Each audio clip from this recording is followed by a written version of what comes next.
តីតកាលមិនដឹងថាអ្នកធំស្គាល់ពួកគាត់សុខទុក្ខយ៉ាងណា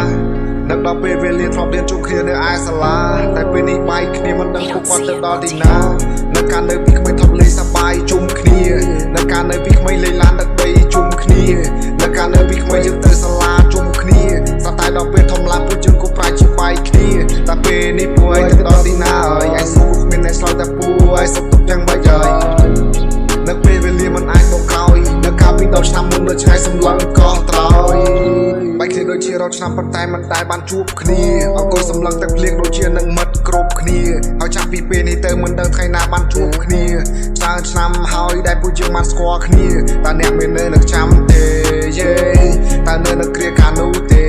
យេចង់ត្រឡប់ទៅពីក្មេងទេអតីតកាលជាច្រើនណាស់សរសេរជម្រាបមួយនេះក៏ចង់រំលឹករឿងចាស់